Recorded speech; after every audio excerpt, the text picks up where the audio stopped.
Hello friends, ಹೆಂಗದಿರಿ? ಮತ್ತೇನು ಸಮಾಚಾರ? ಇವತ್ತು ಒಂದು ಸರ್ವಜ್ಞನ ವಚನವನ್ನು ನೆನಪು ಮಾಡ್ಕೊಳ್ಳೋಣ. ಏನಪ್ಪ ಅಂದ್ರೆ, ಉಂಡುಂಡು ನೂರಡಿ ಇಟ್ಟು ಕೆಂಡಕ್ಕೆ ಕೈ ಕಾಸಿ ಗಂಡು ಭುಜ ಮೇಲ್ ಮಾಡಿ ಮಲಗಿದರೆ ವೈದ್ಯನ ಮಿಂಡನಂತಕ್ಕೂ ಸರ್ವಜ್ಞ.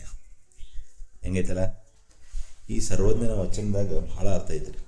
ನಮ್ಮ ಒಂದು ಹೆಲ್ದಿ ಲೈಫ್ ಸ್ಟೈಲ್ಗೆ ಬರೀ ಮೂರು ಸಾಲಿನಾಗ ಎಂಥ ಒಂದು ಅದ್ಭುತವಾದ ವಚನವನ್ನು ಕೊಟ್ಟಾರಂತಂದ್ರೆ, ಇದರ ಅರ್ಥನ ನಾವು ನೋಡೋದಾದ್ರೆ, ಉಂಡುಂಡು ನೂರಡಿ ಇಟ್ಟು ಅಂದ್ರೆ ಊಟ ಮಾಡಿದ ಕೂಡಲೇ ಒಂದು ಅಟ್ಲೀಸ್ಟ್ ಒಂದು 100 ಹೆಜ್ಜೆ ಅಂದ್ರೆ ಒಂದು 10ರಿಂದ 15 ನಿಮಿಷ ಅಡ್ಡಾಡಿದ್ರೆ ಜೀರ್ಣಕ್ರಿಯೆಗೆ ಆಮೇಲೆ ಒಳ್ಳೆ ನಿದ್ದೆ ಬರ್ತೈತೆ ಅನ್ನೋದು ಎಲ್ಲರಿಗೂ ಗೊತ್ತೈತೆ.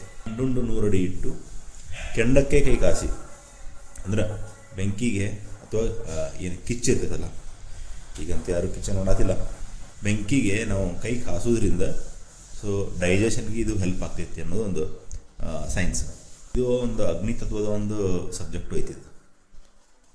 ಉಂಡುಂಡು ನೂರಡಿ ಇಟ್ಟು ಕೆಂಡಕ್ಕೆ ಕೈ ಕಾಸಿ ಗಂಡು ಭುಜ ಮೇಲ್ ಮಾಡಿ ಮಲಗಿದ್ದಾರೆ ಅಂದ್ರೆ ನಮ್ಮದು ಬಲಗಡೆ ಭುಜನ ಮೇಲ್ ಮಾಡಿ ಮಲಗಿದ್ದಾರೆ ಅಂದರೆ ನಾವು ಲೆಫ್ಟ್ ಸೈಡ್ ಮಲ್ಕೊಳ್ಳೋದು ಅಂತ ಹೆಂಗೆ ಕರಿತೀವಲ್ಲ, ಆ ಥರ ಮಲ್ಕೊಂಡ್ರೆ ನಮ್ಮದು ಹೊಟ್ಟೆ ಈ ಶೇಪ್ನಾಗ ಇರ್ತದೆ. ಹೊಟ್ಟೆ ಈ ಶೇಪ್ನಾಗ ಇರೋದ್ರಿಂದ ಜೀರ್ಣಕ್ರಿಯೆ ಚಲೋ ಆಗ್ತೈತಿ, ಆ್ಯಸಿಡಿಟಿ ಆಗೋದಿಲ್ಲ, ಮತ್ತು ಭಾಳಷ್ಟು ಬೆನಿಫಿಟ್ಸ್ ಅದಾವೆ.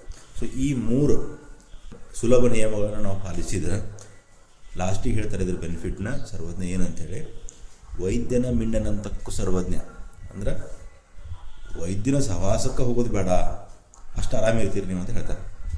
ನಿಮಗೆ ಈ ಸರ್ವಜ್ಞನ ವಚನ ಇಷ್ಟ ಆಗಿದ್ರೆ ಈ ವಿಡಿಯೋನ ಲೈಕ್ ಮಾಡಿರಿ, ಶೇರ್ ಮಾಡಿರಿ, ಮತ್ತು ಚಾನಲ್ನ ಸಬ್ಸ್ಕ್ರೈಬ್ ಮಾಡ್ಕೊರಿ. Thank you.